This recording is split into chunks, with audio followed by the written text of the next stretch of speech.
Futuri apresenta The Pitch Invaders. Olá, futeboleiros! Olá, futeboleiras! Com a força de 1xBet, a maior casa de apostas do mundo, Futuri Podcasts apresenta The Pitch Invaders, episódio 268, uma história falando de maneira profunda e séria sobre o jogo. Disso a gente não abre mão. Meu nome é Eduardo Dias, estamos no ar em mais uma invasão futeboleira. Fazer uma conexão rápida aqui, começar com o time da casa. Gabriel Correia, nosso head de conteúdo, voando no YouTube. Dale, Gabriel. Tudo bem, Edu? Prazer. Bom estar em mais um TPI. Sempre digo, né? Legal que aqui no YouTube a gente está batendo aí os 71 mil inscritos. Para quem estiver conhecendo pela primeira vez o trabalho, deixar aquele like é muito importante para a gente se inscrever. Mas vamos lá, falar de futebol. Um convidado que a gente queria ouvir já há bastante tempo. Que bom que ele pôde estar com a gente. Já fico bem feliz e certamente vai ser um papo muito bom. A gente correu atrás desse convidado, a gente acreditou no processo e ele está aqui. E esses TPI Skin the Game são os melhores, com gente que arrisca a pele na arena. E hoje estamos muito felizes e honrados de receber aqui Pedro Miguel Marques da Costa Felipe, ou Pepa, treinador português. Seja bem-vindo ao Futuri, seja bem-vindo ao TPI, Pepa.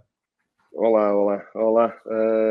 Antes de mais, um orgulho e obrigado pelo convite. Eduardo, Gabriel, parabéns pelo programa e a quem assiste também. Para terem tantos seguidores é porque o programa é de qualidade, com certeza. Portanto, eu é que estou muito agradecido pela oportunidade.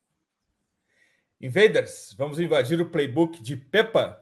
E aqui, Pepa, a gente sempre começa ancorando o nosso papo no contexto. É a nossa primeira abordagem. E o que a gente quer saber é, em relação à ideia de jogo do treinador e o material humano que ele tem quando chega num clube, o que prevalece? É a ideia ou que aquele grupo de jogadores consegue entregar? Esse primeiro dilema do treinador quando chega num clube, Pepe? Olá, essa é uma questão que a mim, eu admito que me fez confusão, porque quando eu comecei a minha carreira, apesar de eu ser muito novo, eu também comecei novo porque tive lesões graves no joelho e no pé, tive um tumor, etc. Pronto, isso agora aqui não interessa. E tive que começar muito cedo. E eu tive esse primeiro dilema, essa pergunta é muito pertinente, é uma pergunta que muitos treinadores colocam, porque eu vou ser muito sintético em relação a isso e depois vou explicar se quiser. Nós, às vezes, dizemos assim, eu prefiro morrer com as minhas ideias. É uma frase que se utiliza muito. Mas eu compreendo essa frase, mas eu prefiro viver do que morrer. Portanto, eu gosto muito das minhas ideias, vou defendê-las sempre, mas tenho que respeitar muito o jogador e perceber o contexto onde estou inserido, para tirar o melhor dos jogadores. Senão, vou estar a castrar, vou estar a limitar o jogador e não vou estar a tirar todo o potencial que posso dos jogadores em determinado sistema, contexto, país, cultura, tudo conta. E eu era muito fechado nas minhas ideias até mudar para um time, para uma equipa na Primeira Liga Portuguesa que estava a lutar para não descer de divisão. E eu tinha aquela ideia muito fechada de uma equipa muito aberta, muitos laterais projetados ao mesmo tempo, um equilíbrio feito praticamente só com os dois centrais e o médio defensivo, uma equipa de muita posse, muita largura, campo grande constantemente, e a verdade é que comecei a ter problemas porque não tinha jogadores para jogar daquela forma. E então tive que adaptar para salvar, entre aspas, o clube. Não fui eu que salvei, foram os jogadores. Eu só ajudei a ir ao encontro daquilo que eles tinham de melhor.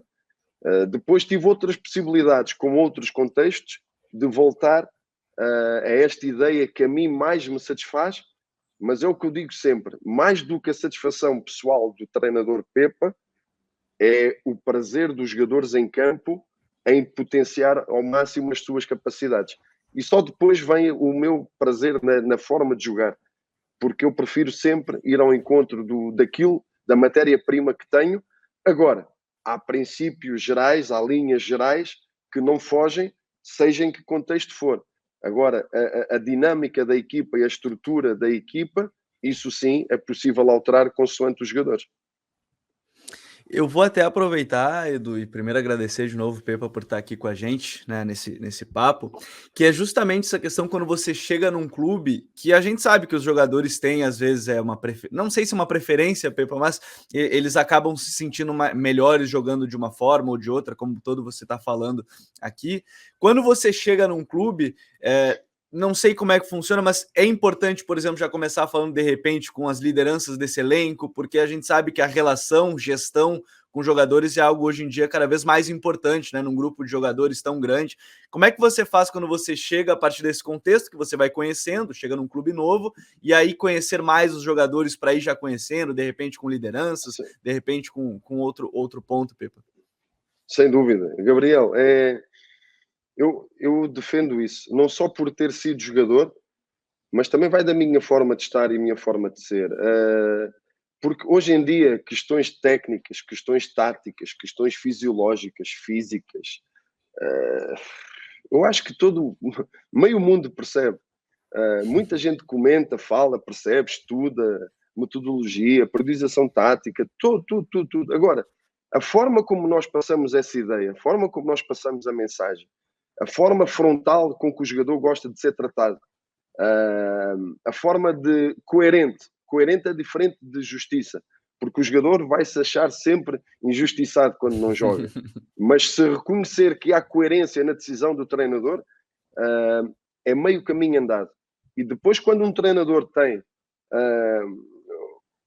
como é que eu vou explicar, uma mensagem que não tem dúvidas daquilo que está a passar, com competência, com um caminho, um rumo, os jogadores acreditam e é muito mais fácil trabalhar nesse contexto. Eu estou, por exemplo, agora num contexto que eu depois poderemos falar, que é completamente o oposto daquilo que eu estava habituado. E se eu chego aqui na Arábia de chicote na mão, a obrigar a treinar de manhã, etc., muitas coisas de refeição, de horários, disto e daquilo, eu se calhar tinha estado aqui 15 dias e tinha arranjado confusão todos os dias, porque todos os dias há um filme novo. Então, esta capacidade de nos adaptarmos ao contexto para conseguirmos retirar o máximo rendimento dos jogadores é fundamental. Pepa, perdeu, reage. Perdeu, reage. Sei que estamos cansados, mas a decisão vai melhorar. A magia vem depois. Perdeu, reage. Isso contagia e vai ser normal. Esse é um fragmento de um vídeo e a gente usou bastante aqui no Futuri. E também é como se fosse uma declaração, um statement de acreditar no processo. Perdeu, reage. A magia vem depois. Acreditar no processo, né, Pepe? As coisas, a magia acontece, mas antes tem um processo para isso, né, Pepe? Sem dúvida, Eduardo. Esse foi muito falado, essa perde, reage, a magia vem depois. Eu não quero com isto colocar o sem bola à frente do com bola, se é que me faço entender. Não é isso. Mas hoje em dia nós temos que perceber que o futebol está tão competitivo, tão intenso, o metro quadrado está tão caro, as equipas técnicas, jogadores, tudo muito evoluído, tudo muito competitivo, tudo muito competente nas suas ações individuais e coletivas. E se nós conseguirmos ter um espírito coletivo em uníssono, todos para o mesmo, com a mesma dinâmica, com o mesmo pensamento, porque hoje em dia a maior parte dos golos, 70 e tal % dos golos são de duas formas. É de bola parada e de transição ofensiva. Portanto, quando nós formos fortes, todos, na reação à perda, vamos estar sempre muito mais próximos de voltar a ficar com a bola, voltar a descansar com a bola, voltar a atacar o adversário, porque é nesses momentos que quem tem magia ou quem não tem tanta magia, normalmente relaxa, perde a bola e ou discute com o colega, ou baixa a cabeça, ou olha para as botas, olha para o gramado, olha para seja o que for, mas esquece de ir tentar recuperar a bola. E tentar ter isso numa equipa é meio caminho andado para o sucesso. Depois a magia, como eu digo, acaba por vir depois. Porquê? Porque é natural. O talento ou tens ou não tens. E quem tem talento vai sempre poder usufruir do seu talento. Agora, Pepa, eu achei muito interessante que estava lendo uma entrevista sua no The Coach's Voice e você falava muito sobre a sua ideia de ser treinador ter surgido muito antes, né? Até mesmo antes de ser jogador, depois ter parado muito cedo. Mas como é que foi isso para você? Você até comenta que já gostava do trabalho de treinador, estava sempre observando. Como é que foi esse processo seu para virar um treinador, mas desde pequeno já interessado em parte tática, em parte técnica, um garoto já que queria muito entrar nesse meio, seja como treinador, seja como jogador? Queria muito porque o meu pai e o meu padrasto, que entretanto depois casou com a minha mãe, não é? Não sei se padrasto é assim que se diz. Isso, aqui no Brasil, isso? sim, aqui no exatamente. Brasil também. Padrasto, Exatamente isso. ok. Pronto, tanto um como o outro jogaram futebol e eu cresci nesse contexto também. Eu não brincava com carros, com Lego, com bonecos, não, eu era só futebol, só futebol. E quando não tinha ninguém para jogar, jogava um jogo de carica, onde nós punhamos os cromos dos jogadores dentro da carica, e aí já dava uma disposição tática, já dava para proteger um pouco, e eu comecei muito cedo também a liderar, dentro no bairro, quando jogávamos bairro contra bairro, na rua. Eu era sempre muito interventivo a exigir dos colegas, a cobrar dos colegas, ao mesmo tempo a ajudar, a dar a minha opinião. Mas não era para me armar em esperto ou para me armar mais do que os outros. Não, porque a maior parte das vezes eu até jogava com jogadores mais velhos que eu. Eu sou de 80 e eu jogava com colegas, amigos meus de 77, 78. E esse futebol de rua perdeu-se muito e faz muita falta. E isso deu com que eu me tornasse muito líder por natureza e a paixão pelo aspecto tático e o porquê das coisas. E isso sempre me acompanhou, sempre. O porquê de fazer certas coisas, o porquê da importância, por exemplo, da velocidade e da técnica de corrida. Técnica de corrida, eu era miúdo e tive um professor que me falava técnica de corrida, Pepa. Eu, para quê? Eu não vou ser o Ben Johnson, nem Carlos Lewis, eu não vou para correr 100 metros. Mas a verdade é que a técnica de corrida ajuda-nos a ser um pouquinho mais rápido. E todos os bocadinhos, em todas as vertentes físicas, táticas, emocionais, de controle emocional, tudo conta para fazer a diferença. E só com essa capacidade que eu fui adquirindo é que fez com que eu pudesse chegar com 13 anos ao Benfica, vindo de um clube muito pequenino, de uma terra muito pequenina, e fui para Lisboa, porque pronto, já tinha qualidade e depois foi sempre a ir atrás de mais e de melhor. Esse é um bom gancho para a gente entrar em campo, Peppa. Esse gancho do detalhe, da postura corporal. Na série do Simeone, na Amazon Prime, ele mostra alguns aspectos de um treino, mesmo na elite, que para quem está de fora causa um pouco de estranheza, porque ele fala de questões muito básicas. No teu treino também tem essa questão básica. Na elite também se fala sobre aspectos básicos? Eduardo, grande questão. Eu quando vejo às vezes os treinadores de elite a fazerem algumas coisas básicas, agora já não, mas eu quando via isso eu pensava assim, afinal não sou só eu que faço isso. Porque, olha, eu vou-te contar, eu quando estava no futebol amador, eu comecei na Distrital, pronto, e quando estava no futebol amador, eu quando fui convidado para o futebol profissional, esse grupo de jogadores do futebol amador disse-me assim, Mr. Pepa, olha, eu não sei como os profissionais vão reagir a alguns exercícios que você faz. E eu, porquê? Porque eu acho que eles não vão querer fazer esse tipo de coisas analíticas, praticamente, algumas sem bola, algumas só de virar os apoios, virar o corpo, ajustar aqui e ali. E eu disse assim para eles, mas isto, eu vou fazer sempre essas coisas, porque eu nunca vou exigir algo que não trabalhei.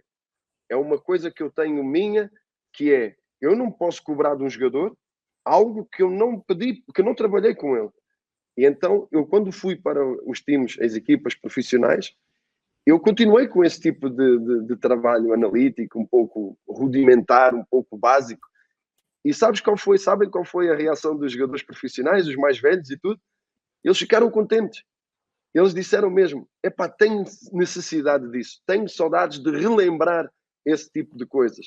E os jogadores mais novos, da base, muitos deles nunca tinham ouvido falar disso. E alguns depois desabafavam assim, Mister, muitos treinadores dizem que esse tipo de trabalho ou nós já sabemos, ou então o treinador não tem paciência para ensinar isso. Eu não concordo com esse tipo de pensamento, mas é a minha opinião, respeito todas. Mas eu sou da opinião que temos que ir à base, temos que ir aos princípios básicos, temos que ter paciência para ensinar. Tenha o garoto, o miúdo, 17 anos, 16, 18 ou 30, 35. Há coisas que vamos embora. E se já souberem fazer, ok, vamos queimando etapas, vamos subindo alguns degraus. E se tivermos que voltar um degrau atrás, uma etapa atrás, tranquilo, não se passa nada. Interessa é estarmos todos a dominar o básico para depois podermos fazer o secundário, universidade, doutoramento, por aí fora.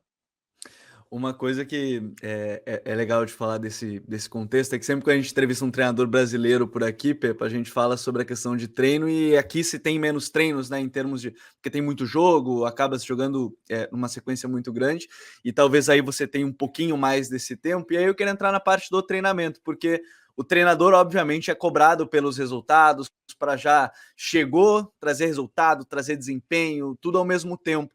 Como é que você vê esse processo, que nem sempre é tão rápido, às vezes é claro que você consegue chegar numa equipe e conseguir ter esse desempenho e resultado ao mesmo tempo. Você mesmo citou, eu só não vou lembrar qual foi o time que você pegou na reta final da Primeira Liga, estava para cair, você conseguiu salvar na reta final, me fugiu o nome agora aqui, mas enfim, Tondela. como é que você... Isso. Tondela. Como é que você trabalha esse ponto de conseguir chegar, trazer o resultado ou trazer o desempenho quando talvez você chegue no meio de uma temporada ou quando você chega no início de temporada, Pepe? Ok, é muito diferente chegar no início ou chegar a meio. Eu já entrei 2 vezes a meio e 2 vezes esse clube estava em último lugar. E admito que é muito difícil quando entramos a meio ou já com o campeonato a decorrer, com uma equipa em último e colocarmos tudo aquilo que pretendemos, sabendo que na balança existe sempre o resultado. Mas o resultado nessa balança vai estar sempre a meio, no fim ou no início, sempre. Porque os treinadores têm que saber viver ou perceber que o resultado faz parte da nossa vida. E quanto mais natural eu olhar para essa exigência dos diretores, do presidente, da direção, dos adeptos, da torcida, melhor eu fico também mais comigo próprio. Portanto, essa parte dos resultados, eu sei que essa pressão faz parte, é natural, eu não vejo como pressão. Aliás, eu sinto falta disso. É como respirar, essa pressão é boa, é adrenalina, obriga a estar vivo, ligado, a querer evoluir todos os dias, a querer ser melhor amanhã do que sou hoje. Isso aí é tranquilo. Agora, eu nunca vou abdicar do processo, porque eu sei que é o processo que me vai poder dar resultados. Nunca vou estar a tremer ou preocupado ou só com o resultado, abdicando do processo. Portanto, é preciso ter aqui muito equilíbrio e perceber que, naquilo que eu acredito, só o treino, só a gestão dos recursos humanos, só o dia a dia é que nos vai dar os frutos mais tarde. Depois vai da paciência ou não da direção, da adeptos, da torcida, da diretoria, mas isso é algo que eu não posso controlar. Eu tenho que me fixar a minha energia naquilo que eu controlo. E o que eu controlo é o dia a dia, é o treino e a gestão do grupo de trabalho. E é com esses aí que eu acredito que com trabalho diário e focado nisso, e não andar a pensar, se perder vou embora, se perdermos 2, 3 jogos, vamos embora.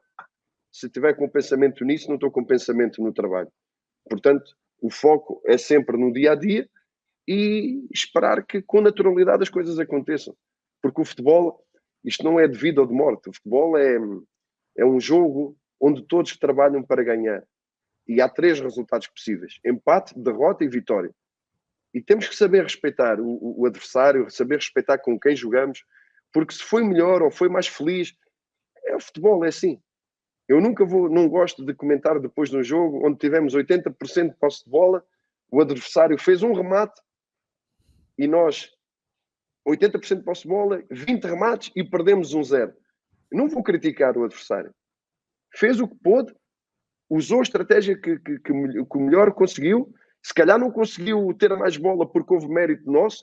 Temos que respeitar jogadores, treinadores, formas de jogar, formas de pensar.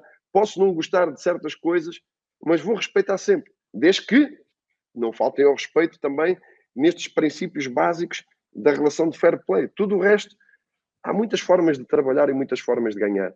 Eu acredito que, estando focado no dia-a-dia, vamos ter frutos, com certeza, mais tarde. Até agora tem sido sempre assim, é nisso que eu acredito.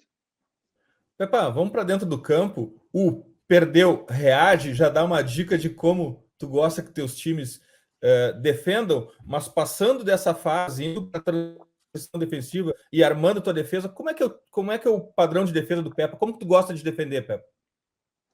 Gosto de defender de duas formas. Depende aí está das características principalmente do ponta de lança e do médio centro. Porque duas formas que eu gosto muito de defender. 4-3-3, com um médio defensivo atrás dos dois médios interiores, com os dois extremos, os dois alas e o ponta de lança na frente, a poder condicionar também a fase de construção do adversário, com o ala contrário, muitas das vezes a estar por dentro, preparado para fazer pressão no central desse lado. E com isso, quando os nossos extremos estão muito subidos, temos a garantia do meio-campo em 1-2, onde os dois médios interiores conseguem depois fazer a cobertura consoante a saída vá mais alta do extremo desse lado. Não sei se estou a fazer entender, não é? Se o extremo for batido, o extremo direito, por exemplo, foi batido, porque foi numa pressão mais alta, o nosso interior direito consegue apanhar o lateral um pouco mais em baixo e a basculação é feita dessa forma. A outra forma, mas isso depende muito da inteligência também da cobertura do 6, do médio centro, e da leitura do ponta de lança, em ficar praticamente numa marcação zonal, com a ajuda dos extremos a pressionar o lado cego. Vá. A outra é 2 linhas de 4, mas aí está. Depende da disponibilidade, capacidade física e inteligência dos dois homens da frente, que são muito importantes neste condicionamento da fase de construção do adversário. Se tiver 2 jogadores inteligentes e com capacidade aeróbia na equipa, também poderá ser uma forma de defender com 2 linhas de 4 e com 2 homens na frente. Portanto, qualquer uma das duas são as duas que eu me sinto mais confortável, sendo que a outra, a primeira, aí está, com a inteligência do médio centro, quando a bola entra num corredor, equipas que potenciam muito o jogo exterior e cruzamento, fica fácil também de encaixar o médio defensivo no meio dos centrais para garantir ali uma cobertura maior entre postes dentro da área. Com 2 linhas de 4 não ficamos tão fortes na zona central, mas temos 2 homens no corredor central mais à frente. Isso traz Gabriel, um indicativo também. Gabriel, Diga. só lembrando que o 6 é o 5 para nós, né? Isso, exatamente. Okay. Mas é bom, é legal entender isso, né? A nomenclatura também, né? O próprio 4 na Espanha, que é o 5 e o 6, a gente vai se adaptando. Mas isso dá um indicativo, Pepa, da questão da linha defensiva que você comentou, até no exemplo, né? De quando o extremo é batido, é o meia interno direito que vai fazer essa cobertura. Então, você, por exemplo, dentro dessa ideia, a sua linha, você não abre mão de estar bem próxima, bem junta, sem querer, por exemplo, lateral subir muito para fechar esse espaço, você não abre mão muito da linha mais sustentada. Não. Depende, aí está. Com a situação, aí vai muito da leitura do estratégica também do jogo, sendo que a base está lá, que acima de tudo é zonal. Agora, depende também, vamos imaginar que encontramos uma equipa que os 2 laterais ou um dos laterais está constantemente projetado. Eu não gosto de colocar o meu extremo a baixar constantemente, a pegar homem a homem o lateral. Não. Pode acontecer esporadicamente do lado da bola, o extremo baixou, ajudou, isso é normal. Agora, quando a bola está, por exemplo, do lado contrário, ter o meu extremo a fazer uma linha quase ao lado do lateral. Não gosto disso, nem quero isso. Então, a capacidade, temos aqui duas leituras sempre. O nosso lateral, se estiver muito projetado, temos que ter o cuidado do central desse lado também abrir um pouco e ter um encaixe do médio centro, do 6 aqui, do 5 aí. A outra questão é o tal médio interior. Se estiver no campo de visão do lateral, facilmente também consegue correr para a frente e não para trás. Se o lateral estiver muito projetado, vai chocar com o lateral contrário, neste caso com o nosso lateral. Portanto, é tudo uma questão também de dinâmica e percebermos que o jogo nós não jogamos sozinhos e encontramos adversários com dinâmicas também muito próprias, e nós temos é que ter também nuances táticas sem alterar o sistema. Mas, por exemplo, é diferente apanharmos um 4-4-2, um 4-3-3, ou um 3-5-2 ou um 3-4-3. Nós não vamos alterar o nosso sistema, mas sem bola é normal termos nuances para bloquear o adversário, ou mais subido, ou mais pelos corredores, ou convidá-los a jogar por dentro onde não são tão fortes. Depende sempre muito daquilo que vamos encontrar em termos do adversário. Ok, Pepa, e agora recuperamos a bola. Como é que a gente parte para o ataque? Vamos fazer ela a partir do tiro de meta. Como é que a gente constrói esse jogo a partir do tiro de meta? Qual é o teu modelo de construção, Pepa? Eu gosto, por exemplo, uma linha de 3, quando estamos muito, muito baixos, não faz sentido, porque podemos utilizar o guarda-redes hoje em dia. Os guarda-redes são muito evoluídos tecnicamente no jogo de pés, e penso que não há necessidade de estar a retirar mais um homem, neste caso o médio defensivo, o 5, não é? O 6K. Sim. Estar a baixar demais o médio defensivo quando temos o guarda-redes numa fase inicial da construção, que pode ajudar nessa situação. Quando estamos com o guarda-redes encaixado, um pouco mais atrás dos centrais, podemos ter os laterais a garantir a largura máxima e projetados. Porquê? Porque vamos abrir também a equipa adversária, vamos criar espaço, e quanto mais nós conseguirmos tornar a nossa equipa grande, mais dificuldade fica para a equipa adversária fechar os 3 corredores, os 2 laterais e o corredor central.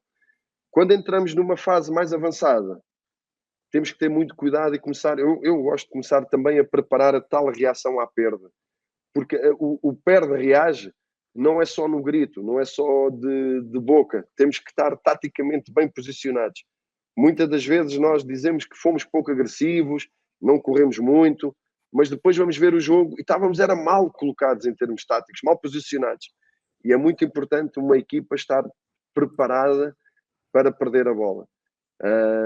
E aí gosto muito de ter, em vez de ter um 10 clássico, um 10 puro, jogar com 2 médios interiores, que gosto mais dessa forma, porque confunde um pouco mais o adversário. Em vez de ter um 10 garantido, são 2 que aparecem muitas vezes ou à vez, ou até muitas vezes os 2 entre linhas próximos do ponta de lança. E gosto e depois essa dinâmica de ter sempre um dos 2 subido entre linhas, ou os 2 ao mesmo tempo, ou um dos 2.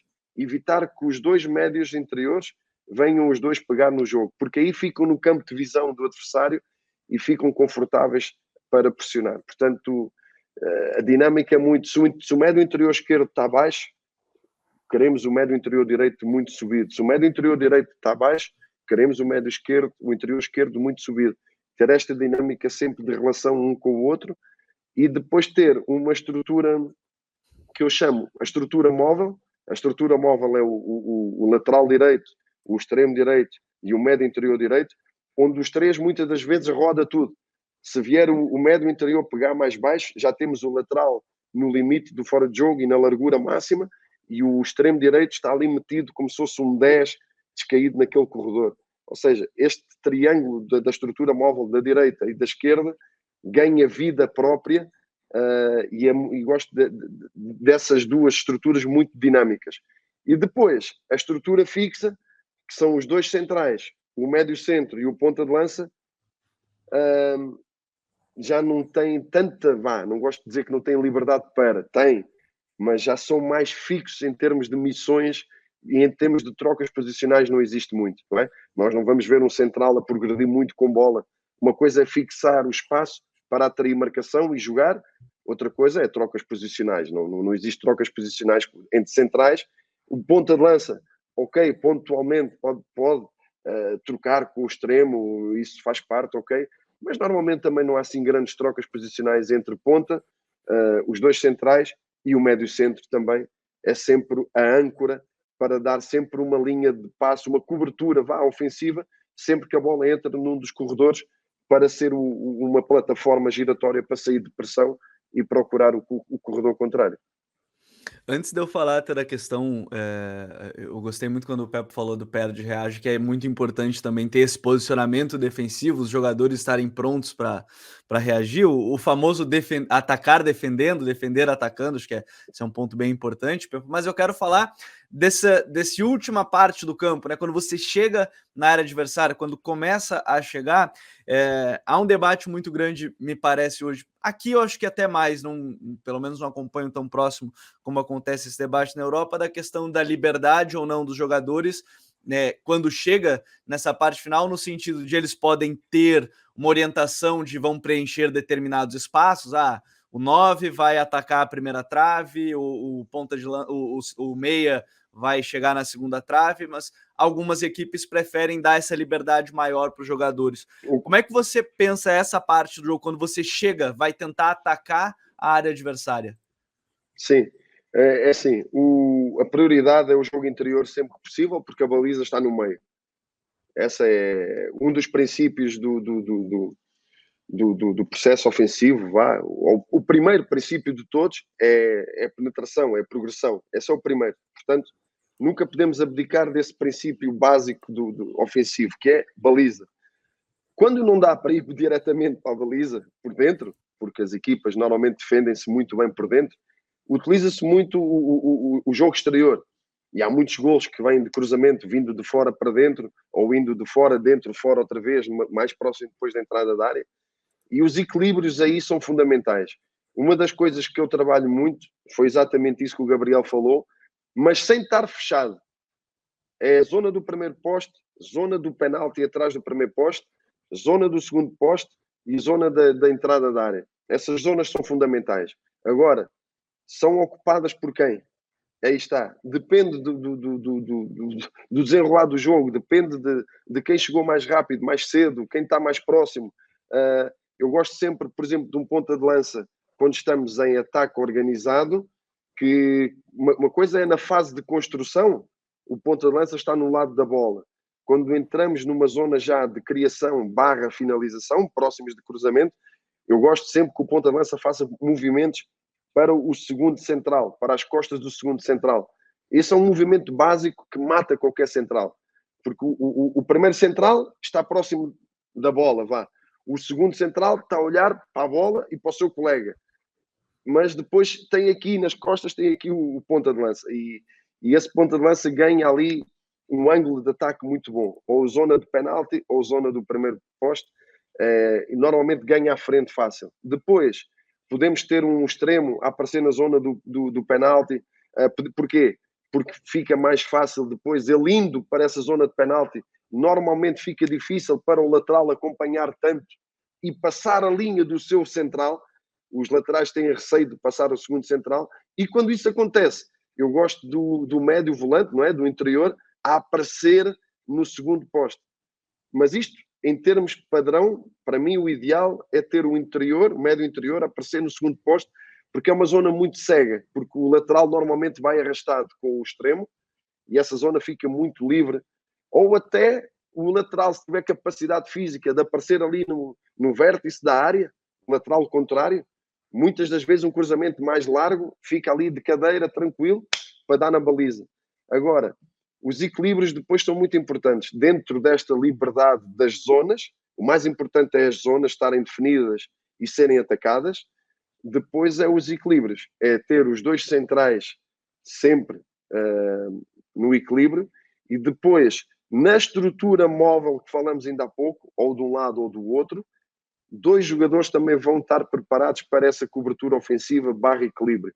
Normalmente é o lateral do lado contrário que fica subido, preparado para essa segunda bola na entrada da área, e depois um dos outros 3 do lado da bola, seja o ala, seja o extremo, o médio interior ou o lateral, não interessa quem é, tem que haver a tal inteligência de quem ficou um pouco mais atrás, acompanha o desenrolar da jogada desses 2 que estão mais subidos, para ficar numa linha mais recuada, ou para passe, ou para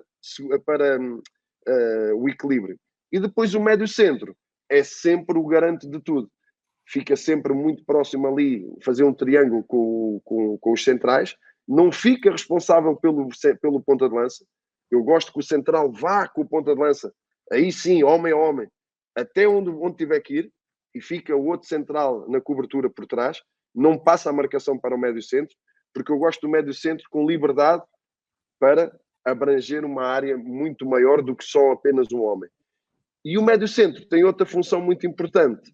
Se os 3 homens da estrutura móvel se esquecerem e forem entusiasmados por aí fora, o extremo, o médio interior e o lateral, é o médio centro que vê tudo, e aí já chega um pouquinho mais no corredor para fazer um quadrado. E aí ficamos com os 2 centrais, médio centro um pouco já no limite do corredor, e o lateral do lado contrário. Já vai também um pouco mais dentro para fazer um quadrado ali. Que jogador importante para essa tua ideia, que é o 5 médio central, né? Um jogador muito importante para a tua ideia, Pepa. Mas eu quero a gente até pode aprofundar isso, mas só para não perder aqui a jogada que está acontecendo na nossa cabeça, o teu extrema, pé invertido. Os extremas jogam com pé invertido e não com pé natural. É isso? Sim, mas muita liberdade, trocam muito. Mesmo nos treinos, gosto muito de ter os alas, os extremos, de pé contrário, pé dominante, gosto muito que eles tenham. Não gosto de castrar ninguém, muito menos os jogadores com asas para voar. Se vamos cortar as asas, eles não voam. E se nós obrigarmos um extremo a procurar só jogo interior, ele também vai ficar limitado. Se procurarmos exigir um extremo só para jogar vertical na linha, correr, também estamos a castrá-lo. Gosto de muita liberdade nos extremos, que joguem por fora, que joguem por dentro, que ataquem o espaço, que venham, que fiquem ali numa zona morta, às vezes entre a linha defensiva e a linha média. Ou seja, muita liberdade e criatividade para esses jogadores. Porque... Força. Gabriel, deixa eu pegar o embalo do Pepa aqui para falar sobre o 6 em Portugal, 5 no Brasil, o médio central, que é um jogador que precisa, aparentemente, pelo que a gente está conversando aqui, capacidade física de cobrir uma grande cobertura de campo, mas também precisa saber jogar o jogo, ler o jogo, né, Pepa? Muito. Eu admito que tenho às vezes alguns problemas quando não tenho um 6 desses na equipa. É uma das prioridades é ter um 6, um 5 daí, não é? Ter um médio centro com essa capacidade. Porque é dos jogadores, da forma de jogar que eu mais gosto, atenção, apesar que não adapto-me aos recursos que tenho, mas é um jogador fundamental por tudo. Não só a capacidade física, mas como o Eduardo disse muito bem, a leitura do jogo, a inteligência, e mais do que correr muito, é correr bem e correr certo. Isso é fundamental no 6, no médio defensivo. E nessa fase, também importante quando você tem a bola, Pepa, é a fase quando você vai reagir a ela que a gente comentou. Essa questão de passar ao jogador também o sem bola, né? A gente sabe que o jogador gosta de estar em contato com a bola a todo instante e às vezes pode ser um pouco mais difícil dar essa noção para ele que vai ser melhor ele ficar sem a bola naquele instante, naquele momento. Como é esse poder de convencimento? É mostrando no vídeo, quando você está aqui a gente consegue recuperar melhor. Como é que é esse poder de convencimento a eles, Pepa? É tudo. Mas aí está, como eu falei lá atrás, nunca exigir algo que não foi trabalhado. Isso é contra os meus princípios. Mas depois de treinar, já posso exigir. E quando exijo e não faz, aí vou cobrar à frente de todos, porque isto é uma família. E as equipas que eu tenho trabalhado estão habituadas à cobrança em 4 paredes. Cobrança com nome, olhos nos olhos. Não tem jeito, não há outra forma de trabalhar. Isto não é para enxovalhar ou para envergonhar ninguém. Não. É para crescermos todos juntos. É a única forma. Eu pergunto muitas vezes aos jogadores, quando jogávamos na rua, quando éramos pequenos, alguém ia para a baliza? Não. Só ia o pior jogador ou o mais gordinho. Alguém jogava cá atrás? Não. Só aquele que não ia para a baliza e era mais fraco. E nós dizíamos, olha, fica aí atrás que eu resolvo aqui. E depois, quem ficava lá na mama, quando eu digo na mama, quem ficava lá próximo da baliza, que não corria só para fazer golos, aquele também que não gostava de correr, também não, só queria chutar na baliza. E os jogadores, os melhores do bairro, jogavam, estavam sempre em jogo, sempre com bola, para a frente, para trás, para a frente, para trás. Mas defender nunca ninguém gostou na história do futebol. Nunca. Ninguém gosta de não ter bola. Ninguém gosta de correr atrás da bola. E uma das coisas que eu digo muitas vezes aos meus jogadores é: nós não damos a bola a ninguém. Nós emprestamos um pouquinho. Emprestamos. Porque só há uma bola. Então vamos emprestar um pouco. E vamos sorrir também sem ela. Vamos saber não ter bola. Não faz mal. Porque vamos enganá-los. Eles pensam que nós estamos aqui tristes de não ter bola, mas nós estamos contentes. Porquê? Porque temos 50 metros para atacar. E esse é outro momento do jogo muito importante. Defender bem para atacar melhor. E aproveitar esse espaço todo de igualdade numérica, superioridade numérica, sair em profundidade ou sair de pressão e sair pelo corredor contrário. Porque a maior parte dos golos são em transição e bola parada, 70% dos golos. Então temos de ser muito letais e muito objetivos na recuperação da bola. E depois é dizer muitas vezes a eles, se não queres correr a 50 metros para trás, para vir defender, 50 metros para defender a nossa baliza, então vamos correr 5 para reagir à perda. Porque eu, quando perco a bola está ali a 2 metros ou 3 metros. Então vamos todos correr 3 metros em vez de corrermos 50 para trás. E então eles preferem correr 3 metros do que 50. Pepa, quem é a tua comissão técnica? Quem são teus parceiros, teus partners in crime aí? Quem é que viaja contigo quando tu muda de time? Somos 6, como eu, mais 5. Ou seja, tenho um ninja, eu chamo-o ninja, porque ele, se for preciso subir uma árvore para ir ver um treino adversário, vai. Esse está comigo desde a distrital, que é o observador, o analista, que faz o relatório dos adversários, dos jogadores, também ajuda muito na criação da base de dados sobre os jogadores, de posições, para termos sempre uma base de dados boa, quando acontece alguma coisa, alguma sugestão de um jogador, para uma posição, etc. É esse, que é o Pedro Azevedo. Depois um treinador de guarda-redes também está comigo desde sempre também, que é o João Ricardo. Depois que é o Pedrinho, que é louco também por estudo, estudioso, ele tem 20 e poucos anos, 20 e tal anos, já está a tirar doutoramento, mas também convém ter estudiosos na equipa técnica, não é? Não pode ser... Temos de ter uma equipa multidisciplinar. Isso só faz com que eu também possa usufruir de vários tipos de recursos e de competências diferentes.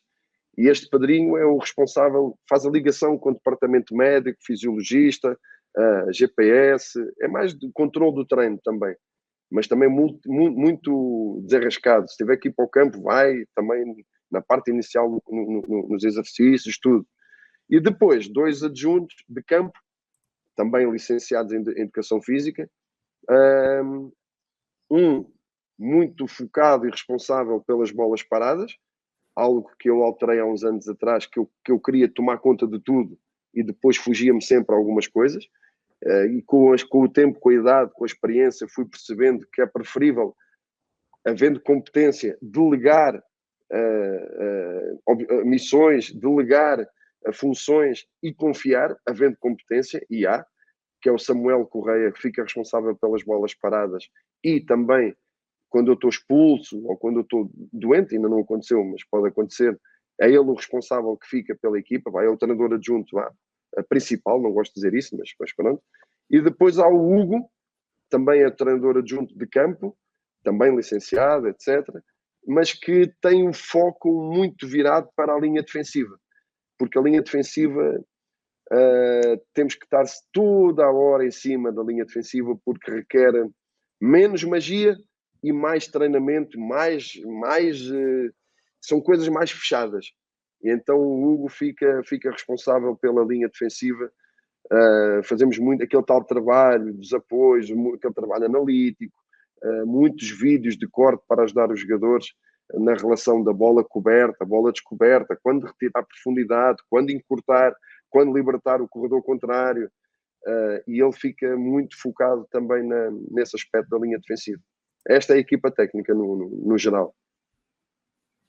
Aí é muito legal ver essa importância, porque essa semana mesmo estava terminando o curso de análise de desempenho, a gente vê que as equipes, a gente estava conversando com o analista hoje do Corinthians, que trabalha com toda a comissão do Vitor Pereira, também a gente tem visto a importância dessas comissões maiores. Pepe, eu queria, como é que você trabalha no sentido, assim, esse dia a dia você vai delegando, e aí você acaba focando, óbvio que não tem como tomar conta de tudo, né, como você mesmo citou agora, mas como é que tem sido, como é que é esse dia a dia com eles, né, nessa delegação, talvez em algum momento discussões de mesmo nível, de tentar debater ideias, mesmo que a escolha final seja a sua, do treinador, Pepe? Muita discussão saudável, muita liberdade para opinarem, para falarmos, para discutirmos, para levantarmos a voz quando for preciso. Não digo encostar a cabeça, mas se for preciso também se encosta a cabeça, porque é a única forma de nós melhorarmos, é termos essa capacidade. E eles não estão aqui a ouvir, que eu estou aqui numa sala ao lado, mas eles sabem que eu dou essa liberdade para os 5, para opinarem, para dizer que não concordam, que devíamos fazer isto, devíamos fazer aquilo. A decisão final é sempre a minha, sempre. Mas eu ouço-os sempre, em tudo. Agora, também já aconteceu os 5 terem uma opinião para ir para a esquerda e eu digo para ir para a direita. E quando saímos da reunião, já não há 5 para um lado e 1 para o outro. É 6 para o mesmo lado. Portanto, a nossa forma de trabalhar é esta.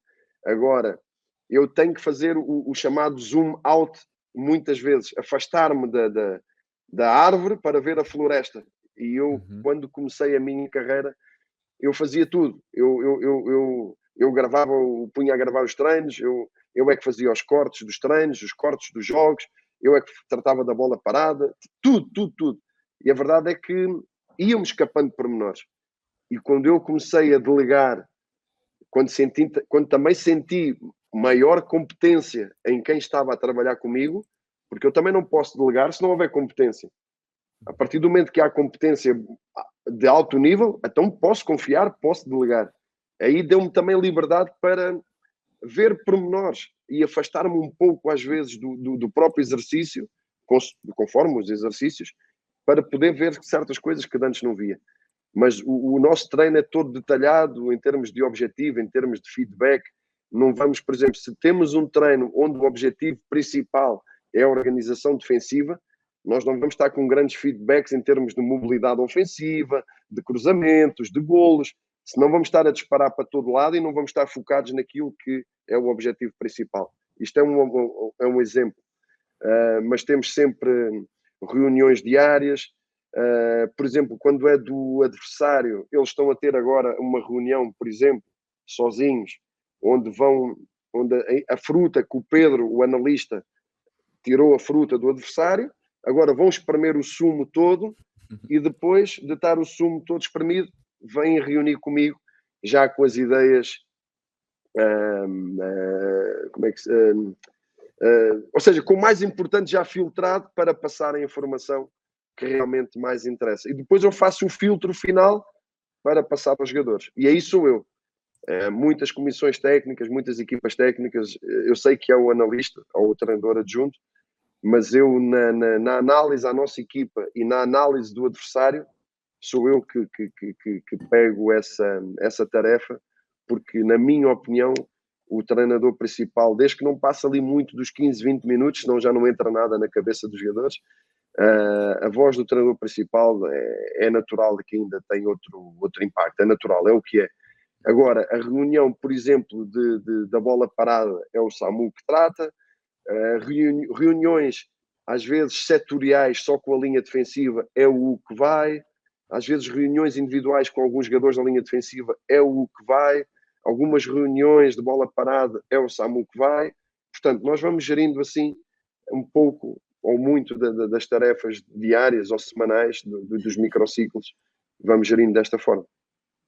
Como é bom a gente falar com um treinador que emana essa paixão pelo processo, pelo treino, pelas questões táticas, pelo desenvolvimento dos seus jogadores. É demais tratar sobre isso com o Pepa aqui. Agora a gente vai ter que ir adiante, porque a gente tem um clássico aqui no TPI, que são as nossas dicas futeboleiras. E a minha dica futeboleira dessa semana é um assunto que, de alguma maneira, foi tratado aqui hoje, e que me encanta, que é o despertar de um atleta buscando ser o melhor possível na sua atividade, os gatilhos que fazem o atleta subir de nível.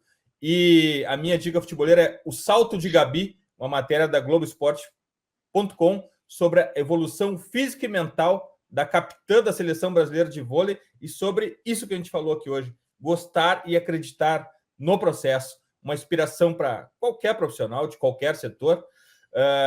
E faz a gente sempre refletir, né? O que a gente está fazendo para melhorar o nosso nível de performance nas nossas atividades diárias. O Salto de Gabi no Globoesporte.com é a minha dica futeboleira dessa semana. Lembrando que os links para as dicas estão no post com a descrição do episódio no futuri.com.br. Gabriel, tua dica futeboleira? A minha dica, como esse episódio está indo e ainda não aconteceu a decisão da Copa do Brasil, a gente está numa 2 semanas bem especiais aqui, né, com a decisão com as 2 maiores torcidas do país, né, com Corinthians e Flamengo, e a gente está fazendo um especial com 6 análises bem completas sobre Corinthians e sobre Flamengo, né, o duelo entre Dorival Júnior e Vitor Pereira. Então a gente está com 6 vídeos aqui, provavelmente você está vendo isso, ainda não tem todos vão estar lançados até o dia 10, né, de outubro, afinal começa dia 14, né, de outubro a decisão da Copa do Brasil. Então fica a minha sugestão, ficar aqui mesmo no canal com as análises, esse guia especial da Copa do Brasil 2022. Graças, Gabriel, até a próxima. Obrigado, Edu, obrigado a todo mundo que acompanhou, obrigado, professor Pepa, foi um prazerzaço conversar com você, que possa participar em breve também, mas obrigado mais uma vez por todos que nos acompanharam. Pepa, tua dica futeboleira? Epa! Tanta coisa. Acima de tudo, eu acho que como tem tanto... Porque eu às vezes recebo algumas mensagens no Insta. Eu acho que vou escolher os treinadores brasileiros. Vou escolher. A minha dica vai para, acima de tudo, para o conhecimento e para o acreditar. Porque a mim também ninguém me deu nada. E eu não fiquei à espera que a sorte me batesse à porta, ou que o futebol batesse à porta, e eu abria a porta, e quem é? Sou eu, futebol, queres vir? Não, isso não existe. Eu acho que há muita competência no Brasil, há muita paixão pelo futebol, se calhar é do país, se calhar não posso estar a dizer nenhuma asneira, mas eu arrisco-me a dizer que é o país mais apaixonado pelo futebol. Portanto, essa paixão é sinónimo de muito aspirante a treinador, seja de profissional, seja da base, seja do que for. E para eles quero dar uma força, um grande abraço, e que nunca desistam dos seus sonhos. Porque eu quando trabalhava na base, a receber praticamente nem dava para pôr um depósito de gasóleo, não dava. E eu tinha alguns diretores que me perguntavam assim: Pepa, porquê que estás aí tão organizado, a ensinar os miúdos? Dá coletes e mete-los a correr e a jogar. E eu dizia que não. Eu gosto de ensinar, gosto de estar preparado, porque quando surgir o convite de eu subir um pouquinho de patamar, eu quero estar preparado. Eu não me vou perdoar a mim próprio se algum dia tiver um convite de um patamar acima e depois não ter sucesso por não ter estado preparado para. Portanto, a minha dica é mesmo essa. Até pode nunca surgir a hipótese de uma oportunidade, mas a dica é estar preparado para essa hipótese. E para estar preparado temos que estudar, temos que ir atrás, temos que querer evoluir, temos que ter humildade para ouvir. E a minha dica é essa, é evoluir todos os dias para amanhã sermos melhores e acreditarmos sempre que a oportunidade pode chegar. Não vai chegar a todos, não, isso é certo, mas todos deviam estar preparados para quando chegar, eu estou aqui e estou preparado. E, Pepa, nós nos preparamos para quando você chegasse aqui no TPI. Obrigado, nós temos uma grande admiração pelo teu trabalho, pelo profissional que é o Pepa, e agora também com essa pouco mais de 1 hora que a gente aprendeu a admirar a pessoa Pepa, Obrigado. obrigado por tudo, obrigado Obrigado, pelo seu tempo, pelo seu conhecimento e pelo que você tem feito ao futebol. Foi um prazer, eu é que agradeço. Muito obrigado. Futeboleiras, futeboleiros, nós somos o Futuri e temos um convite para vocês. Pense o jogo. Abraço e até a próxima invasão, The Pitch Invaders. Futuri apresentou The Pitch Invaders.